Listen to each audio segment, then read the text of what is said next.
Welcome to Canada's podcast. Hello, I'm Mario Toneguzzi with Calgary's podcast. Joining me today is Lara Smith, who is founder and CEO of Lusomé. Thanks for joining us today, Lara. Hi, Mario. Thanks for having me. Well, let me just start by asking you if you could describe for me what Lusomé is and what it does. Sure. Lusomé is a technical luxury women's pajama company that helps women if they're struggling with night sweats. Okay, and when did you start? We are celebrating our 10th anniversary in October this month from founding the company. I left my corporate job in 2012 and spent 2 years to create the most innovative technology for textiles to engineer into women's pajamas. So it took 2 years of R&D, and then we went to market in 2014. And how did you come up with this idea? Like, where's the genesis of this idea to start this business? Well, in my last corporate job, I was managing a big team. It was a specialty apparel company that was very innovation based. So I traveled the world meeting the coolest, most innovative production facilities all over Southeast Asia, Europe, textile mills. And around 2011, my younger sister was diagnosed with breast cancer, and learning what she had to go through and millions of women through treatment, chemotherapy, radiation, and ultimately put her into years of menopausal-like symptoms. And just imagining my sister and other women, in these life-saving moments of trying to battle cancer and then not being able to get a good night's sleep because they were struggling with night sweats. It was my call to action to leverage my experience and my connections and do something more purposeful to help women. Okay, and can you tell me just a little bit about where people can find the product? Sure. We are all over North America in specialty lingerie boutiques. There's several here in Calgary. Online, of course, on lusomé.com. Several department stores, Nordstrom's.com, QVC. We have quite a presence in Canada and the US now. Have you ever thought of opening an actual retail outlet or store? Certainly, that's in our plans. We are launching some very kind of magical, innovative new product categories this November and next year. And so there will be a need for physical stores for sure in our future. And can you tell me what the name signifies? Sure. When we were trying to find a name that exuded luxury and something more romantic than granny jammies for night sweats, we spent a lot of time researching beautiful names that could mean something. And we found an old etymological dictionary, and the name Lusum, without the accent on the end, is an ancient Scottish term for desirable. And we wanted women to feel comfortable and beautiful and desirable for ourselves, no matter what health crisis or sweaty night we were battling. So it just resonates with women emotionally when they hear the genesis of our name. Can you give me sort of some sense of how much the company has grown since you started it? Sure. We've doubled the business every year. It took us a couple of years to get off the ground in 2014 because there was a skepticism that something could work so effectively. But in 2017, when we were in Oprah magazine for the first time, that's really when we hit it big. But so far, every year we've doubled the business, and we were profitable right from jump. And what's your vision as you look into the future, in the next, say, 5 years or so?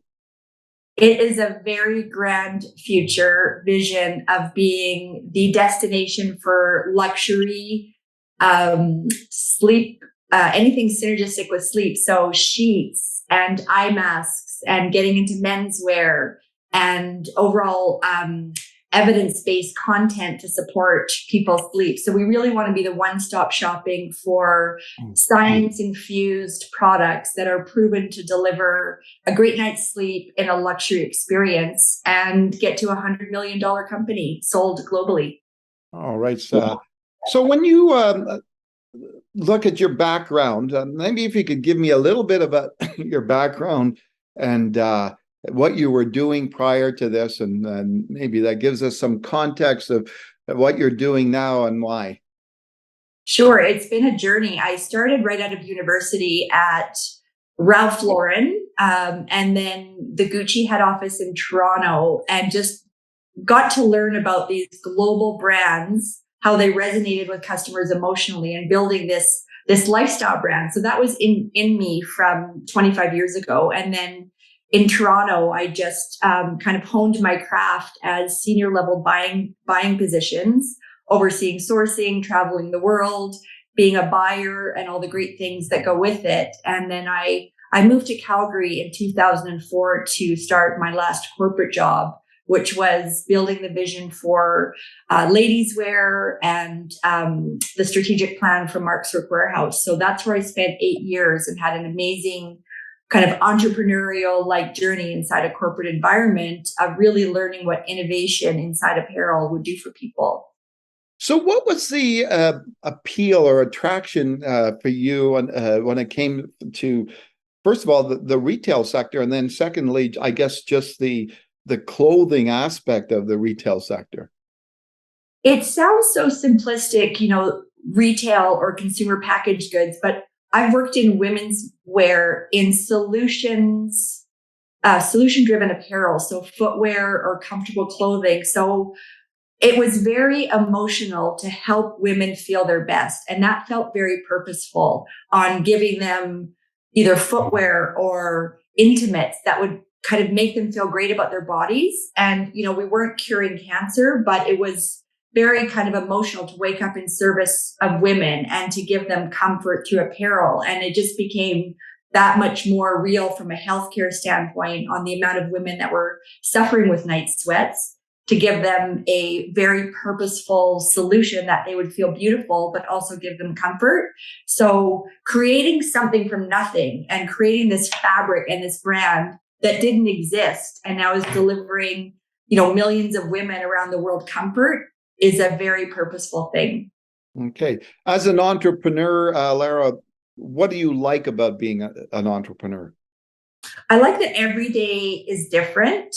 I like that you can create something and deliver it to the customer and see the sales come in. And it's, very rewarding when the team can celebrate these financial milestones. But it's a very dynamic job and you're learning something every day. You get the opportunity to learn from your mistakes and be better the next day. And this is kind of an everyday wake up and start fresh journey. And it's a wild ride. You have to be wired for it. That's for sure. I think we're all a little bit crazy.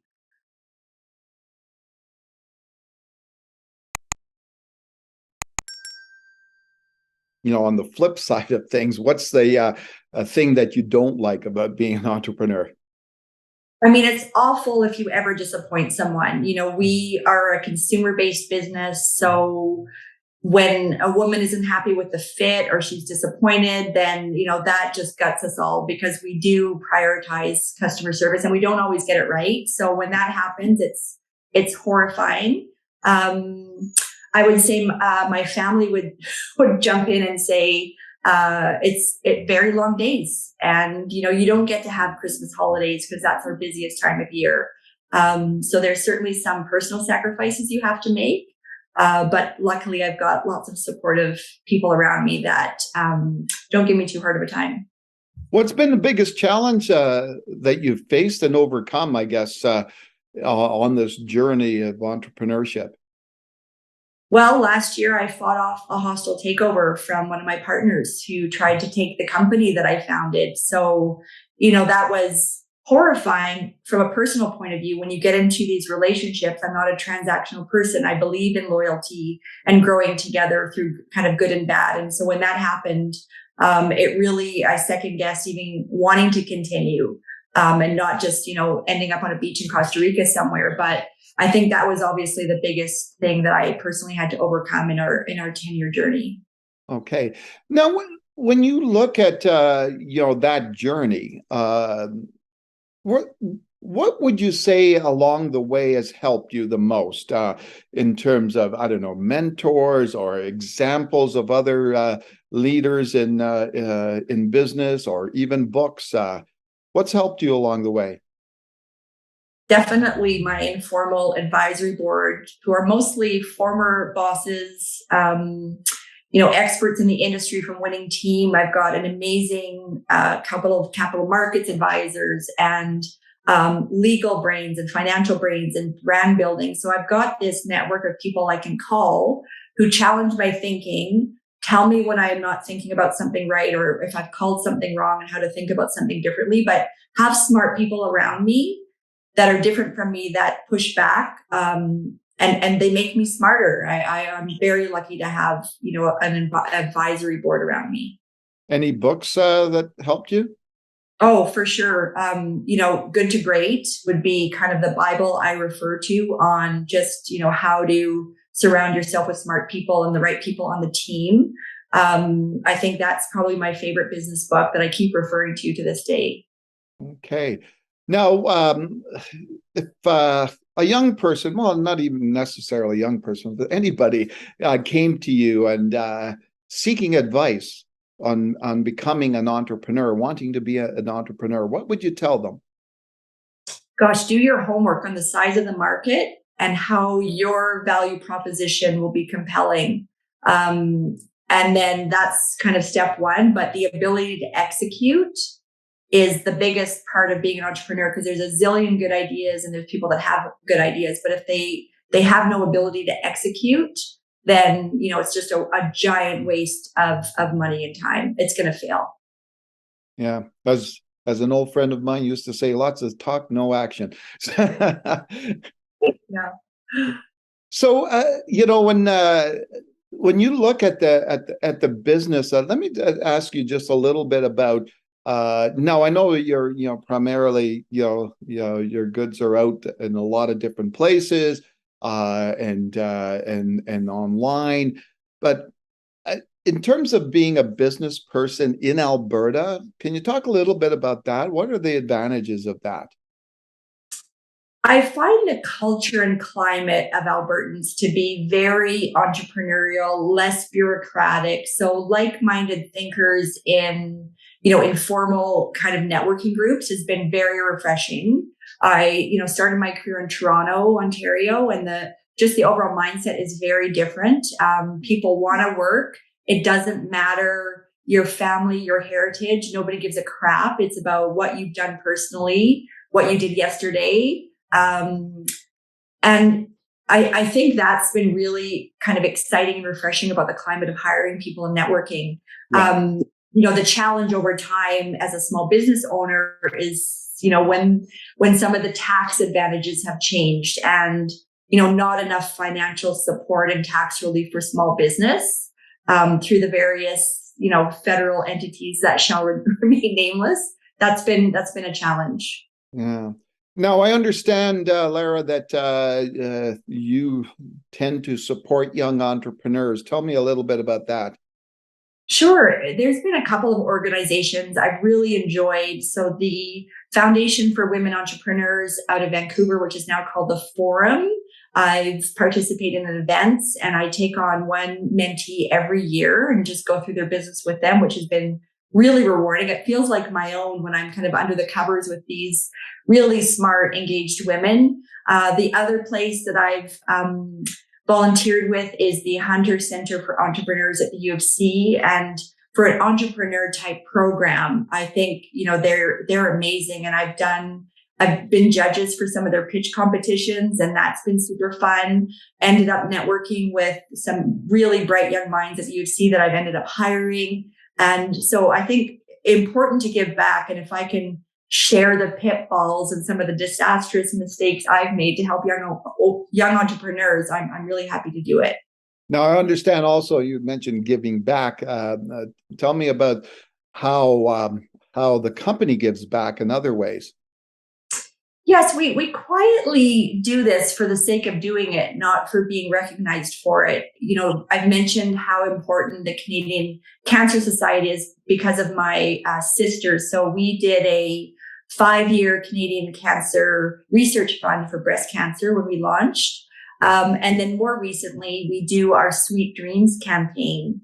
And this is partnering with women emergency shelters across North America and giving to the women in residence these care packages of pajamas and shampoo and hairbrushes and chocolates, just some necessary things. These women have been so brave and left a horrible situation, sometimes without, anything but the clothes on their back. So we give them these care packages around Mother's Day and Christmas just to give them some sort of hug. Excellent.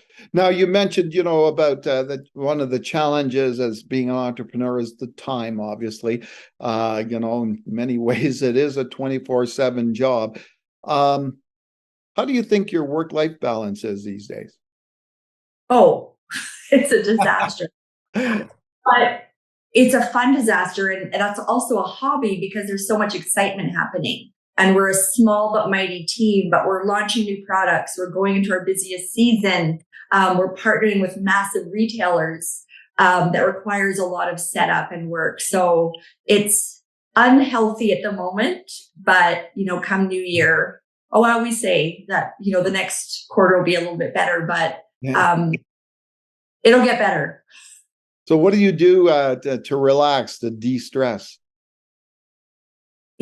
Well, where we live right now in Calgary is just spectacular weather. So trying to get out and do walks with my partner or my family a few times a week is really invigorating, or yoga or tennis or golf. I've got 2 sons and they're very active. So we do a lot of sports together.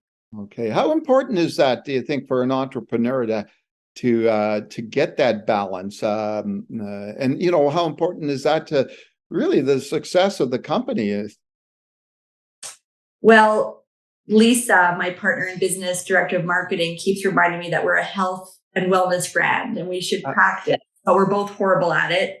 It's essential. If you can find a Saturday where you don't look at work emails and just completely disconnect, I always feel better for it. So I can't emphasize enough the importance of just finding the time to unplug, de-stress, get out there and do something active. It's really important to the success of you personally and to your business. All right. Thanks very much, Lara, for joining us today. Thanks for having me. That was fun. All right, super. That was Lara Smith, who is founder and CEO of Lusomé. I'm Mario Toneguzzi with Calgary's podcast on Canada's Podcast Network. Thanks for joining us today.